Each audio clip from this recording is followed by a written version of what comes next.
first. In terms of the equity discussions, which seem to go on for ages, were there any surprises, and what struck you about those talks in particular? I don't think there were any grand surprises. I think we were all sort of expecting fireworks, and we didn't get fireworks. What we did get was quite a sort of a constructive set of presentations, some quite academic presentations as well. It's a bit hard to decipher. I think the EU gave a fairly constructive one. They talked about the lessons that they've learned within their own internal burden sharing sort of negotiations, how that might be able to help. I think it was a fairly constructive session. Again, some very kind of technical proposals. I think what we will see as the kind of potential for future workshops happen is this balance between trying to use the indicators and letting the indicators inform sort of the political decisions. And I think there's a bit of a tension across the parties about, some people just want the purely indicators approach and some people want the purely political decision making. We need to kind of mesh the two, and it's not quite there yet, but that discussion is beginning to happen. You talked about the theoretical presentations. I met the Indian diplomat or negotiator who delivered their particular presentation. He said afterwards it was deliberately theoretical. But do you think that many of the delegates understood what he was talking about? Do you think those kind of presentations help in the general scheme of things? I think he was setting out some clear criteria. I think it was confusing. Yeah, I think it was. You can go into the amount of indicators you can have can just go, exponentially. So I think whilst you don't want to keep it simple, you don't want to keep it sort of one-size-fits-all type version of an indicator. Actually, you do need a bit of complexity, but there's a kind of line in between where I think some of the presentations yesterday really did kind of cross that line and did go into the academic realms, talking about Karl Popper and all these kind of things. So, yeah. And Jonathan Pershing brought up the concept of a finite carbon budget. I think that was mentioned by some of the other presentations, but he was the one who really attacked that issue. What are your thoughts on a finite carbon budget and where that sits in the negotiations? I mean, I think that's what we're all aiming for. We're aiming for a below 2 degree, potentially 1.5 degree world, and so you do have to carve up a kind of an atmospheric space. I mean, I think what Pershing was getting at was that it's not all about the carbon budget. It is about growth and sustainable development and kind of transforming your economies. I'm not sure that necessarily came across that well while he was sort of tearing up the carbon budget approach, but I do think he was trying to get at something quite sensible, but I'm not sure the way it came across was particularly helpful.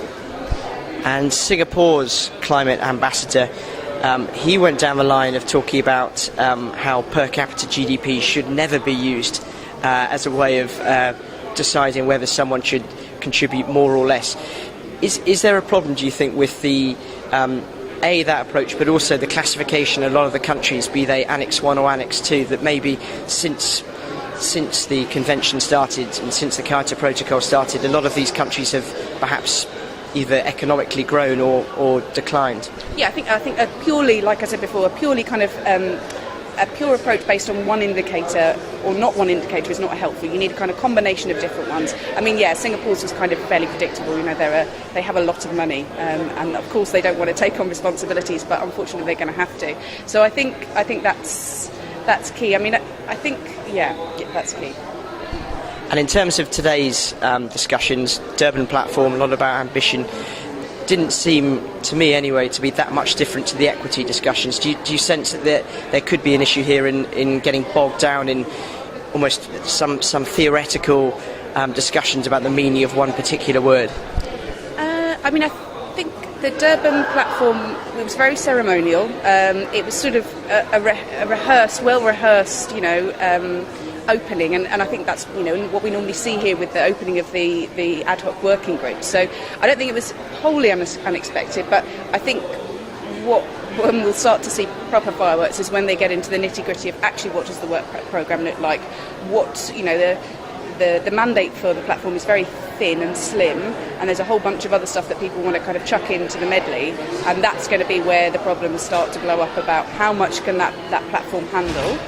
What are the types of working groups that go off? What's the kind of process for handling that? Okay, now finance is clearly an issue, and it will be an issue with the Durban Platform Working Group and any other number of working groups. News today that the Green Climate Fund, I think their first meeting is going to be postponed. Some people are saying, well, this is dreadful news. Others are shrugging their shoulders. Is that anything you think out of the ordinary? I don't think it's out of the ordinary. I mean, the delays aren't particularly, new to this process. I think one of the good things is that it shows that people care. So what's happening is that the different alliances, the different countries are fighting over who should have a seat on the board, and that means they care about what the Green Climate Fund is going to do, what it's going to deliver. And so I think that it's a good indication that they're taking it seriously. But obviously, it'd be great to have it up and running sooner, and by Qatar to be able to kind of develop something that's more tangible rather than this Green Climate Fund that's up in the air and kind of doesn't have any money and no one's sitting in it. And the last point, looking at the Kyoto Protocol, Durban, there were people streaming around in I Love Kyoto Protocol t-shirts, slightly more relaxed and suits here, but where do you see the Kyoto Protocol negotiations at the moment? Can we expect, do you think, on present form an announcement in Doha?